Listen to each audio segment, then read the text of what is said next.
Bonjour et bienvenue au webinaire SSF. Je m'appelle Jérémy Robert, je suis agent des communications et de mobilisation de connaissances à la société. Il me fait plaisir d'être votre animateur aujourd'hui. Nous vous proposons le premier webinaire de la programmation automne 2018, webinaire qui s'inscrivent sous deux séries, la série développement professionnel et la série découverte. Sans plus tarder, un petit survol de la société des objectifs poursuivis par les webinaires. Donc, la Société Santé en français est un mouvement national mobilisateur qui, par la force de ses 16 réseaux provinciaux, territoriaux, régionaux, travaille pour améliorer l'état de santé de l'ensemble des francophones et acadiens-acadiennes vivant en situation minoritaire au Canada grâce à l'augmentation de l'accès à des services de santé de qualité offerts dans leur langue. Les objectifs poursuivis par les webinaires sont au nombre de 3. Donc, offrir un meilleur accès aux nouvelles connaissances, faciliter la prise de décision éclairée par les données probantes et favoriser les interactions entre producteurs et utilisateurs de connaissances. Aujourd'hui, nous vous présentons le webinaire Tout ce que vous avez toujours voulu savoir sur le LEADS, qui s'inscrit dans la série Développement professionnel et qui s'adresse exclusivement aux directions générales des réseaux de santé en français et à leurs employés. Le webinaire va se dérouler en 2 temps. On va avoir une présentation d'environ 35 minutes, suivie d'une période de questions de 15 à 20 minutes. Avant de vous présenter notre conférencière invitée, quelques mots sur ce webinaire. Donc, au cours des dernières années, le cadre LEAD s'est inscrit en filigrane de différents projets et initiatives portés par la société et les réseaux. On n'a qu'à penser au rendez-vous Santé en français et aux ateliers Leaders en action, ou encore à la ressource en ligne Stratégie de ressources humaines en santé, HHR Strategy, qui intègre dans ces modules des compétences du cadre LEADS. Ce webinaire a pour objectif de renforcer les capacités de la société, des réseaux et de leurs employés à l'utilisation du modèle LEADS. En d'autres mots, c'est de voir comment l'approche LEADS peut nous permettre et nous fournir une lunette et des outils pour être proactifs dans le changement et auprès de nos partenaires. C'est donc avec plaisir que nous accueillons Mme Marie-Suzanne Lavallée, qui est directrice générale du Centre de crise de l'Ouest de l'île de Montréal et consultante experte pour divers organismes tels qu'Agrément Canada et la Fondation canadienne pour l'amélioration des services en santé. Elle est aussi formatrice agréée LEADS et chargée de cours en gestion des risques à la Polytechnique de l'Université de Montréal. Elle est aujourd'hui présidente du chapitre du Québec pour le Collège canadien des leaders en santé et membre de son conseil d'administration. Gestionnaire d'expérience avec plus de 30 ans d'expérience dans le réseau de la santé au Québec, Mme Lavallée a été directrice en soins aigus, en soins de longue durée et en CLSC. Elle a aussi été directrice générale adjointe du Centre de santé et services sociaux Jeanne-Mance au centre-ville de Montréal. Elle détient une maîtrise en administration publique et un baccalauréat en ergothérapie de l'Université de Montréal. Elle est agréée Certified Health Executive et elle a complété un fellowship force en étudiant la gouvernance en lien avec la qualité et elle détient aussi une ceinture noire Lean Six Sigma. Avant de lui céder la parole, j'aimerais vous donner quelques indications sur notre plateforme Zoom. Donc, à votre arrivée, vos micros ont automatiquement été mis en sourdine. Seuls les présentateurs ont les micros et la caméra allumés. Lors de la période de questions, vous aurez 3 options pour échanger avec nous. Donc, premièrement, la boîte de conversation qui figure dans les fonctions au bas de l'application Zoom. On a aussi une fonction Q&R, donc questions-réponses. Et puis, vous avez l'option de lever une petite main. À ce moment-là, j'activerai votre micro et votre caméra et puis vous pourrez vous adresser directement à notre présentatrice. Donc, sans plus tarder, je laisse la parole à Marie-Suzanne. Bienvenue et bonne présentation. Bonjour. Alors, il me fait plaisir de vous voir et de vous entendre si vous voulez converser avec nous au niveau des questions-réponses pour ce webinaire. Donc, il me fait plaisir de prendre le temps de partager le modèle, le cadre de capacité LEADS.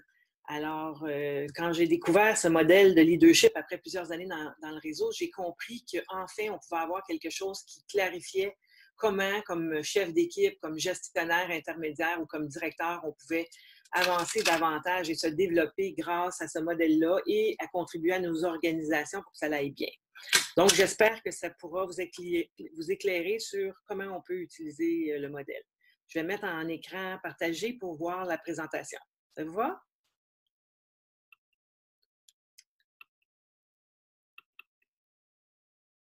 Donc, tout ce que vous avez voulu savoir sur le LEADS. Enfin, on va pouvoir en parler et clarifier ce que c'est.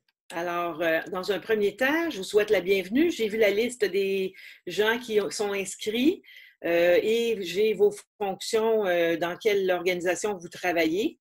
Donc, si vous avez les attentes, j'imagine que c'est de comprendre comment on peut utiliser le LEADS dans notre travail. Et c'est relié au travail de quand on est un chef d'équipe, un gestionnaire, un directeur général ou un directeur cadre supérieur, on peut utiliser le modèle indépendamment des approches. Donc, j'espère de clarifier. S'il y avait des questions ou des attentes plus précises, vous pouvez nous les écrire dans la boîte de conversation, puis on pourra y revenir à la fin en espérant qu'on a pu y répondre. Sinon, on l'adressera. Donc, tout ce que vous avez voulu savoir sur le LEADS, l'objectif, tel que Jérémy l'a présenté tout à l'heure, nous allons renforcer les capacités de la Société de santé en français, des réseaux francophones et de leurs employés à l'utilisation du modèle LEADS. Alors, on espère qu'une meilleure compréhension vous aidera à peut-être pouvoir l'adopter soit individuellement ou soit au niveau de l'organisation. C'est très flexible. La présentation a été, Jérémy a présenté. Donc, tout ce que vous avez voulu savoir, ce que la présentation comprendra, c'est que je vais en premier lieu parler de ce que LEADS n'est pas, ensuite de ça, de ce que LEADS est. Nous allons faire un rappel théorique de ce que LEADS est. Nous allons faire un leader en action révisé avec LEADS parce que, si vous vous rappelez, l'année passée à la conférence de la Société santé en français à Ottawa, il y a eu un atelier avec des leaders en action qui ont présenté. Alors, on va se faire un rappel là-dessus, puis on va en prendre un pour clarifier comment on utilise le modèle LEADS dans une application pratique, d'une part. Et d'autre part, nous pourrons voir avec la Société santé en français comment vous pouvez vous positionner en titre d'acteur francophone pour s'assurer qu'il y a des services de santé en français qui sont offerts dans les différentes provinces. Donc, on pourra parler de ça à la fin. Donc, ce que LEADS n'est pas. LEADS, ce n'est pas du Lean. Hein? Souvent, on confond les deux acronymes. Lean, c'est une révision des processus cliniques ou administratifs dans une organisation pour laquelle une équipe réfléchit à comment on va s'améliorer pour avoir une meilleure performance. Ça, c'est les outils Lean dans l'amélioration de processus cliniques ou administratifs. LEADS, on parle de comment on va utiliser notre leadership, comment on va se positionner comme personne pour diriger une équipe vers le futur. Alors, c'est l'esprit de LEADS. Plantry, c'est des normes, des critères auxquels on doit répondre pour le mieux-être des clients et pour le mieux-être des employés, parce qu'à la fin, c'est prouvé sur des données probantes que Plantry améliore la qualité des services auprès des clients. Donc, Plantry, c'est comme un body, un regroupement qui vous permet de vous développer, de vous améliorer en atteignant certains critères précis. Le LEADS est un principe de leadership qui va vous permettre d'amener ces équipes-là à bon port. Agrément Canada a aussi des critères de qualité dans tous les aspects des services de santé pour s'assurer qu'on atteint un minimum de qualité reconnu par Agrément Canada. Là-dedans, il y a une équipe de leadership et Agrément Canada a adopté le modèle LEADS comme principe pour développer les gestionnaires. Donc, encore une fois, ça peut vous aider à utiliser votre leadership pour faire votre travail. Donc, LEADS est en complémentarité. Et c'est une approche des capacités en leadership que nous allons voir plus en détail bientôt. Donc, ce que LEADS est. LEADS, c'est un outil pour le leadership des gestionnaires, quels qu'ils soient dans le niveau hiérarchique, et pour les chefs d'équipe qui ont à mener à bien une équipe, que ce soit une infirmière responsable d'un plancher, elle a des collègues de travail et elle est responsable de la qualité des soins auprès des clients. Elle doit utiliser ses habiletés de leadership pour faire ça. D'autres exemples de comment LEADS peut être utilisé. Nous prenons la Société Santé en français, ce que j'en connais. Vous avez le rappel sur le rendez-vous Santé en français 2017. Il y avait des ateliers Leaders en action. Il y en avait 6, si je me rappelle. Je vais vous les nommer pour vous rafraîchir sur la mémoire, sur ce qui a été présenté de façon très dynamique l'an dernier. C'était tous des initiatives d'associations francophones pour s'assurer de la prestation de services en français, mais on peut reconnaître du leadership et les gens qui ont présenté pourraient identifier les différents éléments d'un LEADS, L-E-A-D-S, pour atteindre les résultats qu'ils nous ont présentés. C'était très intéressant l'année dernière. Ensuite de ça, vous avez votre plateforme Stratégie des ressources humaines en santé. On va voir un élément où les actions de LEADS peuvent s'y retrouver dans les différentes initiatives de ressources humaines, par exemple dans la rétention ou dans le recrutement. Donc, on prend différents éléments théoriques de LEADS, puis on peut les appliquer à notre travail pour dire comment on dirige les équipes et vers où on s'en va. Il y a aussi la Société Santé en français qui a fait son cadre, elle a fait son cadre, pas théorique, je n'ai pas le bon mot, on va le voir tout à l'heure, qui définit comment elle a impliqué, elle a utilisé les principes LEADS pour déterminer sa vision et son cadre pour les services en français au Canada. Donc, on va voir ça bientôt. Donc, si on regarde le rappel d'un rendez-vous santé en français 2017, les 6 personnes qui ont présenté sur les 2 journées, c'était des ateliers fort intéressants avec des résultats. Donc, on avait l'expérience des municipalités amies des aînés ou communautés amies des aînés, le MADA-CADA, en milieu francophone au Nouveau-Brunswick. Il y a eu aussi une directrice qui a présenté le réseau de santé Horizon Health Network et elle expliquait comment on a fait preuve d'initiative pour offrir le langage de choix de préférence qui était une partie intégrante des services centrés sur le patient. Il y a aussi eu la création de la valeur ajoutée par Mme Céline Monette, de Médecins francophones du Canada, qui, elle aussi, voyait comment on peut offrir les services en français, mais avec la description de leur intervention correspond à des étapes de LEADS. Alors, on a pris l'approche LEADS aussi, développer des coalitions dans une communauté en action au Manitoba. Ils ont développé vraiment là, des coalitions pour être capable d'avoir des gens plus actifs dans la communauté. Vous avez aussi les services en langue française, une responsabilité partagée par Lorraine Grenier, Southern Health Santé Sud. Alors, elle aussi, comment on fait pour maintenir en poste, assigner des postes bilingues, une démarche à faire de leadership pour être sûr de remplir ce mandat. Et il a préparé le terrain, ça peut être un levier, c'est un questionnaire pour le développement du leadership en santé qui était présenté. Donc, chacune de ces présentations a plusieurs éléments de LEADS. Donc, nous allons en choisir une pour les besoins de la cause aujourd'hui.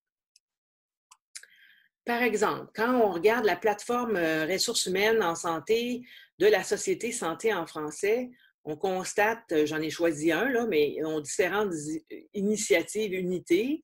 Si on regarde recruter, unité 2, on recrute des employés bilingues étape par étape. Alors, non seulement les ressources humaines de la plateforme ont défini à l'étape comment on mettait en œuvre ce processus de recrutement, mais d'une part, mais d'autre part, il y a le petit logo en haut à gauche de LEADS qui nous dit que c'est comment ça a été aligné avec les capacités LEADS. Alors, pour cette capacité-là de recrutement, on nomme que ça aligne les décisions de manière stratégique sur la vision, les valeurs, les données probantes, puis on communique efficacement.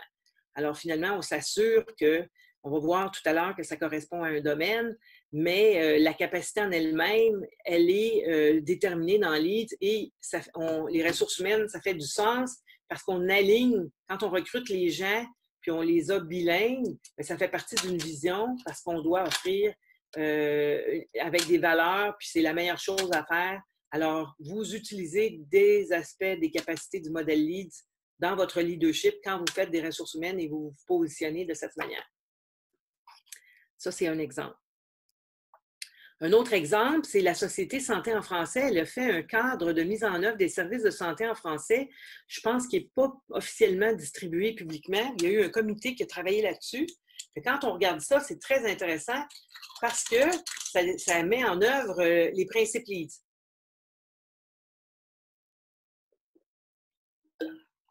Excusez-moi. Donc, la Société Santé en français de par elle-même de cette initiative, elle démontre qu'elle a lead self. Elle a été son propre leader. Excusez-moi, là, je me rends pas compte des fois. Alors, elle a été son propre leader pour dire, on va faire un cadre, ça va faire du sens, puis on va aider tous nos systèmes régionaux à être capable d'avoir un cadre commun, tout le monde ensemble. Donc, la société fait preuve de leadership comme les individus font preuve de leadership, ils prennent soin d'eux. C'est le L de lead self, être son propre leader, d'une part. D'autre part, elle ne peut pas faire ça tout seul. Donc, elle doit engager les autres, donc engager les membres de son équipe, soit locale au niveau de la centrale de Société Santé en français. Engager les autres, c'est aussi aller utiliser les autres membres des réseaux pour être capable d'obtenir un cadre de mise en œuvre des services de santé en français qui représente l'ensemble de l'équipe. Donc, elle a défini vous avez défini des étapes dans ce document, étape 1, 2, 3 et 4. Donc, quand vous prenez le temps de nommer l'étape 1, connaître la dimension systémique, la dimension organisationnelle et la dimension des communications, vous faites référence à vos partenaires, comment, dans la mise en œuvre des services de santé en français, vous devez développer des coalitions qui correspondent au D de LEADS, parce que vous ne pouvez pas faire ça seul, vous devez influencer et travailler avec eux, donc agir dans le politique pour être capable d'obtenir votre objectif, qui est d'avoir des services de santé en français. Deuxièmement, l'étape de la planification, vous êtes dans planifier qu'est-ce qu'on veut, parce que pour influencer, parler à vos collègues dans les différentes provinces à travers vos réseaux, les réseaux francophones doivent avoir un plan pour atteindre des résultats. Pourquoi on veut faire ça? C'est parce qu'on pense que la santé, si on offre les services en français, c'est une meilleure qualité, c'est plus sécuritaire, donc ultimement une meilleure qualité de service. Donc, agir, on est dans l'action, on a des objectifs qu'on doit atteindre, donc on est encore dans l'atteinte des résultats, qui est le A de LEADS. Et 4, vous évaluez, donc vous transformez votre système en fonction des résultats que vous attendez. Si ça fonctionne, c'est tant mieux, vous continuez à vous améliorer. Si ça ne fonctionne pas, vous réajustez. Donc, vous êtes en constante transformation des systèmes. Alors, si vous regardez, dans l'ensemble de votre travail, ceux qui ont, je ne sais pas s'il y en a qui sont en ligne, qui ont participé au cadre de mise en œuvre, mais vous avez utilisé les capacités LEADS dans les différents domaines, LEADS, pour atteindre vos résultats. Donc, après, on regarde le survol des principes LEADS. LEADS, c'est un cadre de capacité en leadership. Ce n'est pas un modèle théorique en soi pur, parce que dans les différents domaines, les différentes capacités, il y a 4 capacités par domaine, 4 capacités par domaine. Il y a 5 domaines, donc ça vous fait un total de 20 capacités. Et il y a différentes théories qui s'attachent aux différentes lettres, aux différents domaines. On utilise ce qui existe dans la littérature, qui a été prouvé probant, et on encourage les gens à utiliser ces approches-là dans le cadre de capacité. Donc, c'est basé sur des données probantes. Il y a de la recherche-action qui se fait et qui se publie dans les dernières années. Donc, c'est un des rares modèles de leadership, quand vous regardez la littérature, qui a des données probantes à l'appui dans les années récentes. Vous avez aussi des formations Leads Learning Series, qui peut être aussi offert en français. Ça vous donne des principes de base. C'est une journée de formation par domaine, par lettre, de L, de E, de A, de D et de S. Donc ça vous permet de bien comprendre. Vous pouvez assister à un des éléments que vous voulez approfondir, ou vous pouvez faire l'ensemble pour avoir une certification. Il y a aussi un Leads 360 degrés qui vient d'être développé pour évaluer les gestionnaires et les hauts dirigeants en fonction du cadre théorique avec les capacités. Donc, votre évaluation de performance ou de rendement, dépendant comment vous l'appelez, se permet d'être en lien avec les capacités du modèle LEADS. Alors, il y a aussi l'ordonnancement n'est pas obligatoire. On pourrait commencer par une discussion en disant on est dans le S, System Transformation, la transformation des systèmes, pour dire comment je vais faire ma gestion du changement pour atteindre mes buts. Alors, il n'y a pas on fait au moment où on est, dans la situation où on utilise la capacité qui est la plus pertinente pour avancer selon le problème de leadership contextuel que nous avons. Donc, les grands leaders ont été observés, étudiés à travers le monde et on constate qu'ils ont des traits et des capacités en commun. Quel que soit le poste qu'ils occupent dans la hiérarchie, ils influencent et ils inspirent les gens par leur vision. Alors, vous reconnaissez, pensez à des gens que vous savez, ils ont du leadership, vous allez voir qu'ils expriment, ils savent où ils s'en vont, ils partagent de solides valeurs personnelles, ils sont égaux à eux-mêmes et ils le font savoir aux autres, quelles sont leurs valeurs. Ils se présentent tels qu'ils sont réellement, ils sont authentiques, donc pas parfaits, avec des vulnérabilités aussi, et ils obtiennent des résultats grâce aux relations. Donc, ils ne peuvent pas faire les choses seuls. C'est en équipe qu'on réussit à avancer puis à atteindre nos buts. Donc, l'implication pour l'utilisation du camp de lead, pourquoi on le ferait? Où est-ce qu'on peut le faire? Il y a eu des discussions. Alors, le leadership, ça ne s'enseigne pas, mais ça s'apprend. Donc, on ne peut pas faire une classe de leadership 30 heures, puis après ça, vous devenez un leader. Il faut le faire dans l'action. Donc, il faut développer un langage commun pour mener à bien un projet organisationnel. Et c'est vraiment dans l'action qu'on se rend compte qu'on développe nos habiletés de leadership. Vous pouvez avoir des concepts théoriques, mais vous devenez un leader dans l'action.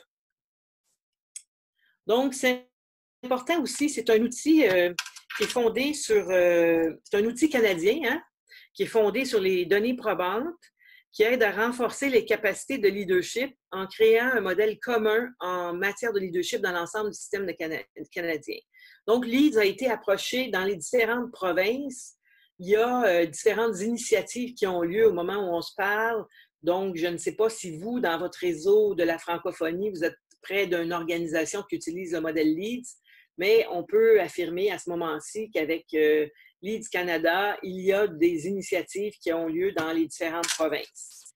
Et peut-être même à l'international, d'autres gens s'intéressent au modèle LEADS et regardent à son application. Donc, on peut être fier de notre modèle de capacité canadien. Donc, le cadre LEADS, c'est 5 domaines de leadership qui a 4 capacités par domaine. Donc, vous retrouvez ici le L, le E, le A, le D, le S. Donc, être son propre leader, engager les autres, atteindre les résultats, développer les coalitions, transformer les systèmes. On va en parler plus tard. Il y a 4 éléments par lettre, 4 capacités par domaine. Donc, la description du lead, nous avons les 5 domaines. Il y a 4 capacités pour un total de 20. Donc, ce sont des comportements qui décrivent pour 4 différents éléments par domaine.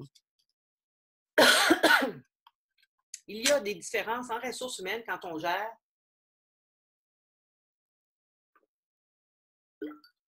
Il y a des différences entre la capacité et entre la capacité et la compétence. Alors, pour faire la différence, les ressources humaines, souvent, ils parlent de compétences, donc c'est régulièrement un débat où les ressources humaines veulent avoir les mêmes compétences qu'on veut évaluer chez tous les gestionnaires. On prend ça dans la littérature scientifique, on prescrit certains types de compétences qui doivent être présents chez les leaders, on les détaille et indépendamment des différents leaders dans les différentes unités, on s'attend à avoir une évaluation de compétences qui est la même. Là où c'est différent, les capacités de leadership en santé avec LEADS, c'est un comportement qui est attendu unique selon la circonstance. Donc, c'est organique, ça varie selon l'unité où tu travailles, et on décrit ce qui doit être fait en termes de capacité. C'est de haut niveau, c'est unique à la situation dans laquelle on vit. Donc, quand on a dit ça, on arrive à à notre expérience on a choisi l'expérience du Nouveau-Brunswick. L'Association francophone des aînés du Nouveau-Brunswick a fait sa présentation l'année passée à la Société de santé en français à leur rendez-vous 2017. Et on a choisi ça pour dire comment eux ont fonctionné pour atteindre leurs résultats. Alors, dans un premier temps, l'Association des francophones, elle connaît ses membres, elle s'est activée, elle a compris son rôle, elle se gère, donc ça, c'est dans être son propre leader, et elle veut se développer et s'impliquer pour améliorer le mouvement des communautés et municipalités parce qu'elle sait que ça sera bon pour les amis aînés, amis des aînés. Donc, elle est son propre leader. On retrouve ça dans le L. Et là, on retrouve nos Canadiens qui sont aussi leurs propres leaders, qui ont fait preuve d'initiative, comme Terry Fox, qui a décidé, qui s'est pris en main, puis qui a pris son courage pour faire avancer la cause et sensibiliser les gens à son cancer. Et on a aussi Monique Bégin, qui a créé une femme qui a fait en 1984 la loi sur la santé au Canada, le Canada Health Act. Alors, c'est des leaders. Ils se sont pris en charge, ils ont fait avancer pour un but commun pour le monde. Donc, l'association francophone, quand on regarde la capacité, on retrouve les 4 capacités d'être son propre leader et se connaître. Donc, l'association francophone des aînés, elle connaît ses membres, elle gère son organisation et elle veut se développer et s'impliquer. Donc, elle a choisi de dire on va devenir amis on va favoriser amis des aînés. Comme ça, ça va permettre à nos membres de bénéficier aussi du résultat de ces interventions. Donc, ça, c'est être son propre leader. Après ça, on est engagé dans la communauté avec l'organisation. L'Association francophone est aussi engagée dans la communauté. Elle dit, moi, je mobilise mes membres afin de faire partie du mouvement des communautés et municipalités amis des bébés, amis des aînés, et on explique les objectifs de ce mouvement-là. Donc, engager les autres, ça veut dire c'est nos proches collaborateurs. On fait une équipe et on dit, ça va être bon pour notre communauté, il faut qu'on aille de l'avant, tout le monde ensemble. Donc, engager les autres, deuxième étape, et on bâtit nos équipes. Les leaders, ils facilitent la création d'un milieu où l'on fait appel à la collaboration et la coopération pour obtenir des résultats qui sont plus grands que nous. Alors, on est engagé. Quand on engage, alors ici, on a les 4 capacités d'engager les autres et notre association francophone, elle a favorisé le développement des autres, elle mobilise ses membres, elle a contribué à la création des organisations saines parce qu'elle sait que c'est meilleur pour la santé des gens de faire partie d'une communauté amie des aînés. Et on a communiqué efficacement, on fait les démarches et on bâtit des équipes efficaces. On explique le pourquoi de ce qu'on est en train de faire pour engager nos gens dans cette démarche-là. Notre équipe va aller auprès des communautés et des municipalités pour dire c'est important d'être membre, ami des aînés. Donc, l'expérience, une fois qu'on a fait l'engagement, on veut atteindre les résultats. Pour atteindre les résultats, on est dans la lettre LEA. On développe une vision, puis on explique à ses membres qu'ils ont comme objectif le mieux-être des aînés francophones dans le sens large et non seulement d'offrir strictement des services pour ses membres. Donc, ils sont en train d'agir plus grand que leur association propre. Donc, ils développent leur leadership et ils savent où ils veulent aller. Donc, la communauté amie des aînés se donne un plan d'action pour améliorer la qualité de vie des aînés de la communauté et elle veut rejoindre les municipalités, les communautés. Donc, ils sont en action pour atteindre des résultats. Ils ont une vision et ils produisent un guide pour la démarche municipalité amie des bébés, des aînés ou communauté amie des aînés. Donc, on est dans atteindre les résultats. Si vous regardez l'expérience du Nouveau-Brunswick, on atteint les résultats. Les buts, c'est un bon départ, mais vous devez aussi définir le chemin que vous allez suivre pour atteindre le résultat. Donc, qui sont dans leurs objectifs. Alors, atteindre les résultats, vous avez les 4 capacités ici qui nous disent qu'on doit établir l'orientation. Alors, l'Association francophone a dit sa vision, comment elle était pour le faire. il faut aligner les décisions de manière stratégique sur la vision, les valeurs, les données probantes. Alors, on explique le mieux-être au sens large pour plus que les membres de l'association, c'est pour tous les aînés pour lesquels cela sera bénéfique. On agit pour mettre les décisions en œuvre, donc ils ont fait un plan d'action pour améliorer cette qualité de vie-là des aînés. Et ils ont évalué les résultats, ils ont produit un guide pour la démarche qui reflète l'ensemble de ce qu'ils ont dû faire pour que ça soit efficace, leur intervention auprès des municipalités et des communautés. Donc, très intéressant en termes de leadership.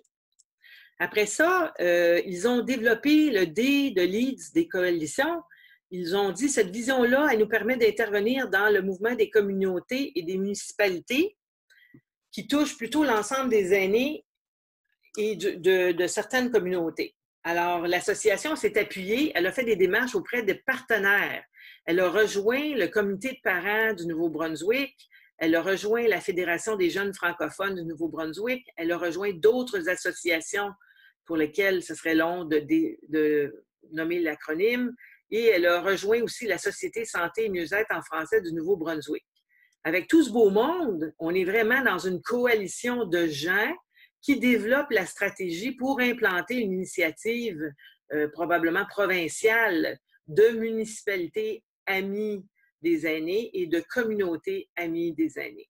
Donc, l'Association francophone a été capable de recevoir un appui financier du gouvernement, donc un autre partenaire qui aide à sa manière la coalition à se développer.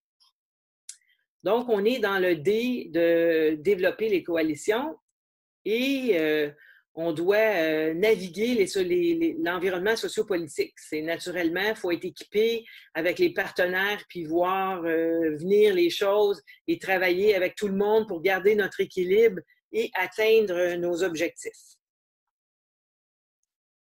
Donc, quand on développe les coalitions, il faut créer des partenariats et des réseaux pour parvenir à des résultats. Dans cette capacité-là, le mouvement intervient auprès des communautés, des municipalités et l'ensemble du regroupement qu'on a nommé pour être capable d'avoir mobilisé des coalitions. On mobilise les connaissances. Alors, on dit aux gens, on a une méthode, on a un guide qui nous permet d'atteindre nos objectifs. On manifeste un engagement à l'égard des clients et du service. On sollicite l'appui des partenaires. Et quand on a un outil qu'on peut décrire pour aider à devenir amis des aînés dans les municipalités, les communautés, bien, les gens suivent, les gens embarquent et nous soutiennent. Et dans l'environnement politique, quand on est capable de bien défendre son projet avec une vision, des objectifs et des outils qui se développent et une mobilisation, bien, ça devient intéressant pour obtenir du financement. Vous devez le savoir dans vos propres groupes.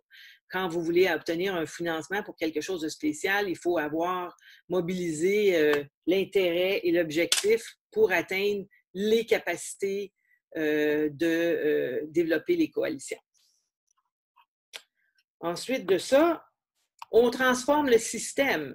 L'expérience du mouvement municipalité Amis des aînés et communautés amies des aînés francophones au Nouveau-Brunswick qui ont eu une grande influence. Ça a marché dans les milieux francophones du Nouveau-Brunswick, d'une part, mais d'autre part, le Nouveau-Brunswick, la province, a fait traduire le guide pour les communautés anglophones pour qu'eux aussi puissent s'investir et on est dans le transfert des connaissances, on est dans la transformation des systèmes. Suite à leurs suggestions, la province a développé un système de reconnaissance qui certifie les communautés officiellement amies des aînés selon certains critères. Donc, ils ont influencé le politique pour avoir d'autres résultats encore plus grands que ce qu'ils avaient planifié au début. Ils ont maintenant 18 municipalités ou communautés francophones engagées dans la démarche. On peut compter maintenant des démarches avec les communautés anglophones. Et le nombre de collectivités amies des aînés augmente. Et une fois par année, maintenant, ils se rencontrent pour faire le bilan et le partage des expériences. Donc, on est vraiment dans la gestion du changement, le transfert de connaissances et la transformation des systèmes. Donc, c'est bien intéressant pour cette initiative-là qui a été présentée. Donc, on est vraiment dans la transformation des systèmes avec notre environnement qui change. Hein? C'est volatile, c'est incertain, c'est complexe, c'est ambigu. de nos jours, la santé, elle est dans nos vives. Il faut savoir pagayer pour rattraper les gens qui sont là avant qu'ils partent et pour être capable de rassembler ces gens pour atteindre nos objectifs. Donc, on fait une VICA, donc c'est un tumulte pour atteindre nos objectifs dans ce système. Alors, quand on regarde transformer les systèmes, nous avons 4 capacités ici, encore une fois. Il faut avoir un esprit systémique. Alors, ils ont eu l'idée de traduire le guide pour les autres communautés anglophones. Donc, on est au-delà de notre propre système, on est en influence sur d'autres systèmes. On encourage et on appuie l'innovation. Bien, on a fait preuve d'initiative en disant on a développé des critères pour avoir une reconnaissance que le gouvernement fait maintenant. On s'oriente stratégiquement en fonction de l'avenir. Il y a un système de reconnaissance qui est établi, donc ça stimule les troupes à dire stratégiquement, c'est maintenant la tendance d'être reconnu ami des aînés. Je pense que c'est quelque chose d'important, particulièrement avec la population qui vieillit. Et on défend et on orchestre le changement, donc on prend les mesures pour être au courant des processus de changement, comment on a fait notre changement dans notre communauté et partager ça. Je pense que la rencontre annuelle de partage répond bien à cette transformation-là et assurer une pérennité, parce que plus on en parle, plus on a d'idées, plus on a d'initiatives, puis on peut avoir une pérennité du système. Donc, je pense que cette initiative-là de l'Association francophone des aînés du Nouveau-Brunswick, elle reflète bien les différentes capacités du modèle LEADS. Donc, dans les capacités du modèle LEADS, quand on résume, nous avons, c'est le modèle de changement LEADS. Alors, on part de l'état actuel des choses. On a notre mouvement Amis des aînés qui est là, qui regarde ça, qui dit qu'il faudrait faire des choses. Donc, on va commencer par parler à notre monde pour voir est-ce qu'il serait d'accord. Donc, on est dans les processus personnels. Ici, dans le jaune, on a notre association francophone qui dit, ben nous, on est Amis des aînés, qu'est-ce qu'on peut faire pour les aider? Notre membership, que diriez-vous si on essayait d'avoir, on développait des systèmes pour être capable d'être amis des municipalités, des communautés? Alors ici, on est dans le processus personnel, le processus d'association, de se développer une initiative. Et pendant qu'il fait ça, il définit quels seront les résultats à atteindre. Et une fois on vise un État futur, mais l'État futur est devenu plus grand. Eux avaient pensé à certains résultats, mais en faisant leur coalition, allant chercher les partenaires, puis de l'argent au niveau du gouvernement, bien, dans la dynamique de changement, ils ont réussi à transformer les systèmes et cette stratégie-là a amené un État futur plus grand avec les communautés anglophones avec le même guide, un système de reconnaissance au niveau de la province. Donc, ça devient intéressant pour transformer les systèmes de partir de nous-mêmes dans la transformation. Si on regarde nous-mêmes comme étant un propre leader, nous sommes où nous sommes. Quand on se gère personnellement, on veut se développer puis on engage notre équipe, bien, on développe un projet pour atteindre des résultats. Et on fait des alliances avec des personnes. On réussit dans la dynamique de changement à transformer le système. Et si on est stratégique, on atteint un état futur qui est amélioré pour tout le monde. Alors, c'est ça le modèle de changement LEADS.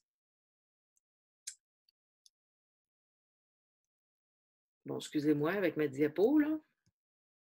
Donc, quand on est rendu à la discussion, on est rendu à la Société Santé en français, on veut parler du LEADS. Quand on regarde le LEADS, on parle de la Société Santé en français. Alors, elle a son parcours 2018-2023, passé à l'accès avec son nouveau système pour lequel on retrouve la Société Santé en français, déjà positionnée vers le futur avec différentes initiatives. Donc, la Société Santé en français, là, moi, je la vois comme Wayne Gretzky. Elle cultive une approche prospective, c'est-à-dire que, comme M. Gretzky, le joueur de hockey, il sait où la rondelle se trouvera. Le joueur exceptionnel, il joue où la rondelle se trouvera. Donc, la Société Santé en français anticipe le futur de ce que devraient être les services de santé en français. Alors, elle est passée d'hier à une perception des services de santé et aujourd'hui, ce que c'est les services de santé, c'est les molécules, la technologie, tout avance très, très vite. Et là, il faut penser à 2023, où en serons-nous? Alors, c'est là qu'on arrive à une discussion du modèle LEADS, où je voudrais vous demander un leads commun à chacun des groupes, c'est que quand je fais le répertoire, vous avez les communautés francophones dans le Canada, vous avez 16 réseaux, je pense que c'est des directions régionales de santé en français, vous avez des professionnels de la santé à qui vous faites affaire, vous avez les équipes de santé locales, vous avez les gestionnaires des services de santé, vous avez les décideurs politiques dans les différentes provinces et vous avez les institutions de formation. Alors moi, je pense que chacun, suite à la présentation des capacités de LEADS, j'oserais espérer que vous pourriez vous y retrouver avec certaines capacités et un modus operandi pour lesquels, quand on comprend, on adhère au même modèle, ça nous permet d'aller de l'avant en termes de leadership où on est mutuellement inclusif et on avance ensemble vers un objectif commun en fonction des différentes capacités que nous avons présentées aujourd'hui. Alors, tout ce beau monde relié à la francophonie doit travailler comme un système, donc une organisation complexe. Hein? Alors, j'aurais pu dessiner plusieurs de ces rectangles qui sont différents systèmes, par exemple, des différentes provinces. Vous pouvez vous retrouver vous-même avec votre région, votre réseau local. Vous êtes à l'intérieur, vous influencez les services francophones, vous travaillez avec les autres services régionaux, vous obtenez de la rétroaction parce que vous réussissez peut-être à influencer le gouvernement fédéral. Et là, vous avez d'autres initiatives, d'autres idées pour maintenir le français et vous les incorporez à ce que vous êtes et on s'inter-influence comme ça en boucle. Différents systèmes, c'est complexe, ce n'est pas simple et c'est ce qu'on pourrait regarder avec, selon la prise en parlant, on peut voir quel diapo vous pouvez utiliser. Donc, nous avions le leadership commun à un groupe, la francophonie au sens large au Canada, avec des organisations complexes, avec les 20 capacités au niveau de LEADS. Donc, j'ai résumé ici avec les 20 capacités de LEADS et l'organisation complexe et la communauté francophone avec un devenir de la Société santé en français qui est le Wayne Gretzky des services de français. Donc, j'ai fait le tour. Est-ce que ça vous va? C'est la présentation, c'est le mieux que je pouvais faire pour vous présenter les capacités du modèle LEADS aujourd'hui. Je suis prête à en discuter comment vous voyez ça pour le futur. Je céderai donc la parole à mon collègue Jérémy pour les communications, je crois. Excellent. Merci beaucoup, Marie-Suzanne. C'était une très belle présentation, vivante. De prendre un cas aussi, ça donne un exemple riche de déploiement du cadre LEADS. Donc, la parole est maintenant à vous, chers participants et collègues. Hein. C'est un webinaire qui s'adresse à nos réseaux, à leurs employés, aux directions générales. Donc, on est entre nous.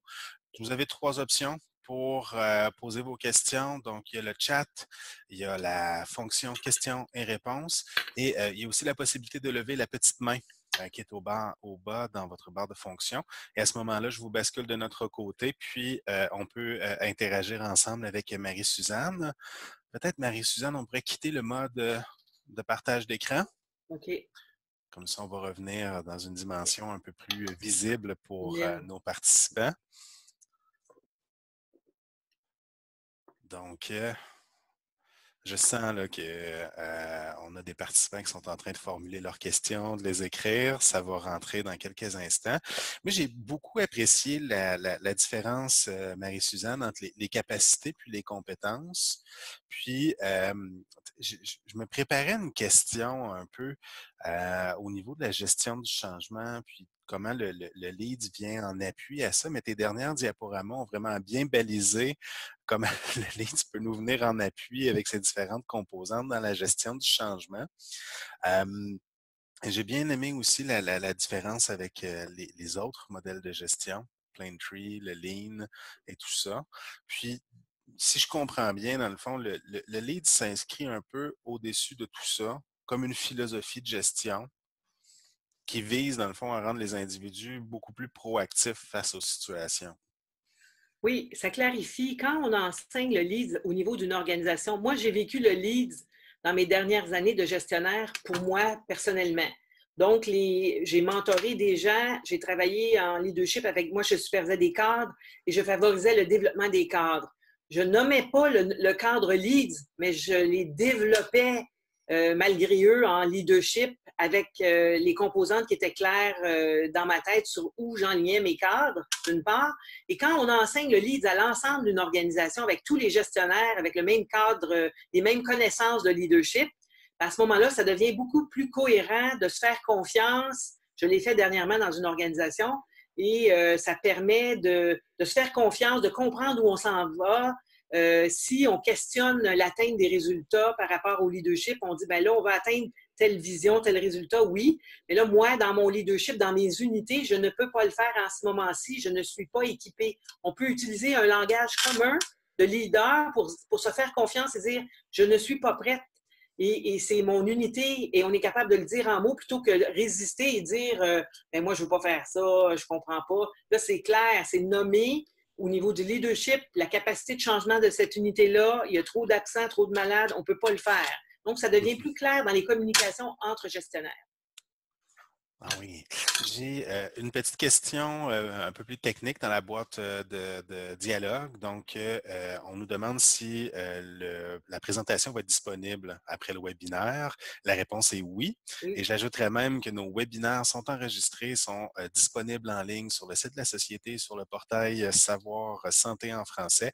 Donc, généralement, on prend 1 semaine à 2 semaines pour les mettre en ligne. La semaine prochaine, on a une table des directions générales à Ottawa, donc ça va aller à la semaine suivante.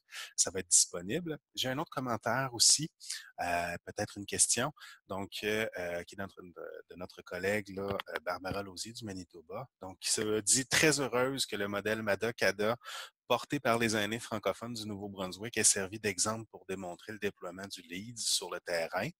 La SMEF, donc la Société Santé mieux-être en français du Nouveau-Brunswick, puis le MAC Nouveau-Brunswick, ils sont étroitement associés et on est très heureux de la vigueur que prend ce réseau Nouveau-Brunswick, d'autant plus qu'il a servi de modèle pour le programme de reconnaissance du gouvernement du Nouveau-Brunswick. Bien contente d'avoir été déménagé au Manitoba. Donc, il y a eu un transfert au Manitoba. Hein. Je pense que c'est ça, Barbara, que tu... Pour utiliser le même modèle, c'est ça? Oui, j'ai l'impression. Oh, Excellent. oui, Est-ce qu'on a d'autres questions de nos participants sur le modèle, différentes capacités? de Barbara, tout le monde. Non, tu as dit que je venais de... Ah! Excuse-moi, Barbara. Je pense que c'est le lapsus en direct. Effectivement, Barbara est du Nouveau-Brunswick et non du Manitoba. OK. Peut-être, dans le fond, pour compléter ma compréhension, une fois qu'on adopte le LEAD comme approche, on peut choisir différents outils qui vont être dans d'autres mouvements, si on veut, d'amélioration de la qualité, que ce soit le Plaintree, que ce soit le Lean, que ce soit même parfois des approches en mobilisation de connaissances ou autres. Oui, toi, tu demandes, on peut prendre le lead pour faire ces choses-là. C'est ça que tu dis, là? Oui. Oui, quelle que soit Plantry vient des États-Unis et eux aussi, c'est comme c'est une mesure différente là, qui est très suivie pour avoir du financement. Et quand tu adoptes le modèle Leads en leadership, quand ton organisation adopte le modèle de leadership Leads, ça devient plus efficace. Donc, c'est encore plus facile dans les communications, c'est encore plus facile dans l'atteinte des objectifs. C'est sûr qu'il reste toujours du travail à faire pour faire de l'agrément, pour faire du Plantry. Mais quand tout le monde est sur la même longueur d'onde au niveau du leadership avec un langage commun, on parle de transformation de système, mobiliser les équipes, les coalitions. Fait que là, quand on parle de les équipes, c'est ton équipe locale de gestionnaire avec ton gestionnaire et ton équipe. Quand on développe les coalitions, ben là, les autres comprennent qu'on est en train de travailler dans l'environnement externe ou dans l'environnement interne si c'est un gros établissement pour développer, rallié les gens vers un projet commun, là. Donc, on est dans le changement, puis on est en éternel changement. Donc, la gestion du changement, il y a plusieurs théories. Donc, on peut prendre plusieurs approches. Dans le lead, on ne s'astine plus, là, souvent les ressources humaines arrivaient avec un modèle de gestion du changement. Là, on en a quelques-uns modèles qu'on répertorie qui sont pour nous les plus valables en leads, en gestion du changement. Et là, selon les circonstances, on va utiliser un modèle, un outil plus émotif, ou un outil plus rationnel pour prendre les décisions selon l'enjeu. Alors, les gens connaissent les différents outils, puis on peut, à certains moments, en utiliser un ou en utiliser un autre. Ah, merci beaucoup pour la précision. J'ai une question qui est apparue de notre collègue Lise Richard. Pourriez-vous préciser s'il y a une progression entre les capacités ou si on navigue dans les 5 continuellement? Répète, si on est... S'il y a une progression dans les 5 capacités. Oui, dans les 5 capacités, ou si on navigue continuellement dans les 5, là, parmi les 5. On navigue dans les 5. Une très bonne question. Oui et non. Quand on fait un projet, n'importe où, dans n'importe quelle organisation, quand on a un projet, on doit faire preuve de leadership, tu vas naviguer dans les 5 composantes pour mener à bien ton projet. Faut que tu prennes soin des 5 composantes du LEADS. Ça, c'est un élément. Mais quand tu es un jeune gestionnaire qui commence, faut que tu apprennes à ne pas claquer des portes, pas te contrôler dans le L. Avant d'être son propre leader, avant de mener une équipe et atteindre des résultats, il faut que tu aies un certain contrôle émotif. Moi, j'aurais bien aimé, quand j'étais jeune gestionnaire, d'avoir un leadership. Fait qu'il a fallu que je l'apprenne moi-même à me contrôler, mais quand ça s'apprend. Donc, à partir du moment où intellectuellement, tu es un jeune gestionnaire, tu es fougueux, tu veux faire des choses, des fois, tu parles fort, même si tu es passionné par ce que tu fais.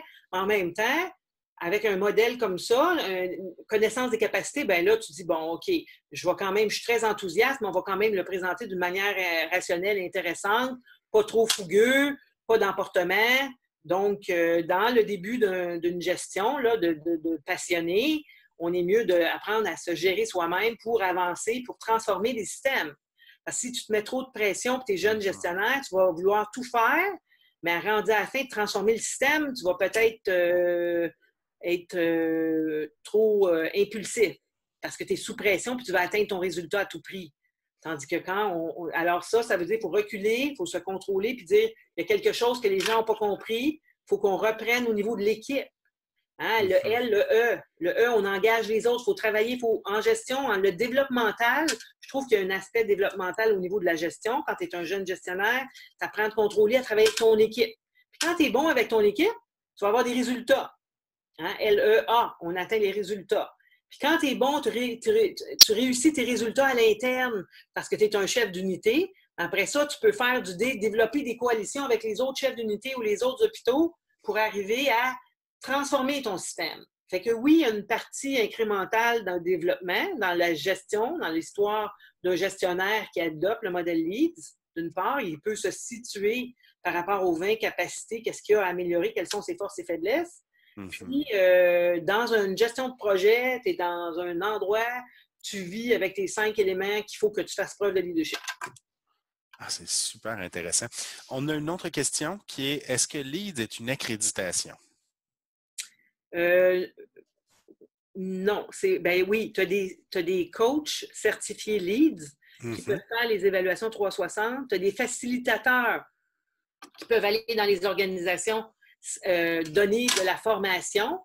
Vous pouvez obtenir un certificat sur la formation de 5 jours LEADS. Si vous faites les 5 jours, vous avez un certificat de formation LEADS.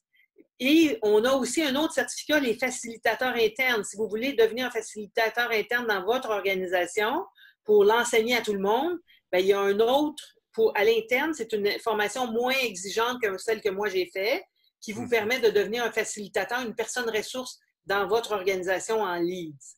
Et l'organisation certifiée Leads, bien, j'imagine qu'un PDG qui l'a fait avec tout son monde, il va dire « moi, je suis Leads ». Mais il n'y a pas encore de saut de certification. C'est plus les individus qui sont certifiés. Puis, au niveau de la formation de 5 jours, ça, c'est pour justement apprendre à naviguer dans les 5 domaines du Leads? Oui, c'est une journée. Ça peut être une journée par année que l'organisation choisit. Moi, je veux avoir mon monde, ils ont de la misère à se contrôler. C'est tous des jeunes gestionnaires, on va faire le L. Ou on est dans la transformation des systèmes, je veux avoir de la gestion du changement, je veux un S. Ou je veux atteindre des résultats dans mon équipe interne. Là, moi, je ne suis pas capable d'aller à l'externe vendre, atteindre mes résultats parce que je ne suis pas capable de les atteindre dans mon organisation. Fait que là, on fait du A. On travaille sur le A, sur comment on atteint ça. Puis, ou dans l'engagement, ceux qui ont des problèmes de climat de travail, on peut travailler dans l'engagement des individus, la communication, l'engagement.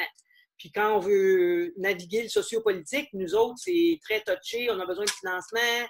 Alors, on est dans le D, dans les coalitions. Bon, on peut commencer par ce cours-là. Ils se tiennent individuellement, séparément ou tous ensemble. Ah, c'est très intéressant. J'aime ça de pouvoir le décliner. Fait que dans le fond, on peut suivre individuellement ou en groupe aussi. C'est un peu ça. Oui.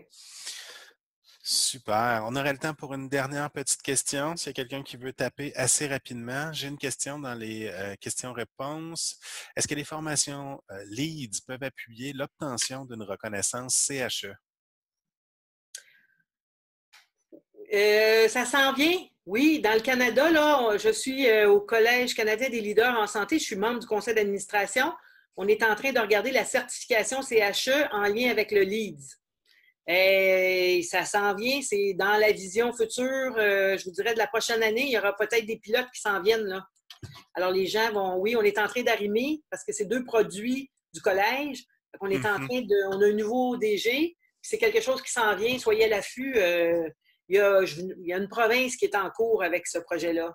On a un projet pilote. Et donc, CHE, juste pour tout le bénéfice de tous, c'est Certified Health Executive. Ça a été traduit en français dans la dernière année. On est fiers de ça. C'est un achievement. OK. LCS, Leader certifié en santé. Alors ça, c'est vraiment une certification. C'est comme le CHE en anglais, que moi, je suis encore habituée d'utiliser CHE. Je m'excuse, j'ai pas, parce que ça fait 20 ans que je fais du CHE. Mais j'en étais très fière. Mais là, maintenant, on a le LCS, Leader certifié en santé, avec une PIN puis une graduation nationale devant tout le monde. Je vous encourage à le faire. C'est vraiment de la certification de leadership en santé. Excellent. On nous mentionne qu'on pourrait être intéressé à le tester en français. Donc, ça, c'est nos collègues du sud de l'Ontario. Vous voudrez tester en français le CHE Leads? C'est une bonne idée. Hey, j'ai mon conseil d'administration. Moi, je fais toujours des représentations pour le français. Le Leads en français, je suis la première facilitatrice. On est quelques-uns, mais ça prend du temps avant d'avoir le matériel en français. Donc, toute initiative que vous avez pour le français, c'est très utile pour nous pour faire avancer le français au collège aussi. Et Marie-Suzanne, on touche déjà à la fin. Je te remercie beaucoup pour ta présentation. Et laissez-moi 2 petites secondes. Je veux vous partager mon écran. Oui. Donc, super. N'hésitez pas à prendre 2 petites minutes pour remplir le questionnaire d'évaluation. Je vous ai partagé l'hyperlien dans le chat. On apprécie vos rétroactions sur le webinaire, puis ça nous aide à nous améliorer pour les sessions suivantes. Pour recevoir les invitations ou inviter des collègues à recevoir les invitations, webinaire info@santéfrançais.ca. On se retrouve pour ceux et celles qui sont déjà inscrites. Sinon, allez vous inscrire le 21 novembre prochain pour notre webinaire qui porte sur le projet de plateforme de diffusion de la recherche sur les langues officielles au Canada, des données disponibles sur nos communautés. Sur ce, je vous remercie toutes et tous pour votre participation, pour vos questions et on se dit à la prochaine. Je voudrais vous remercier aussi. Merci beaucoup. Bonjour.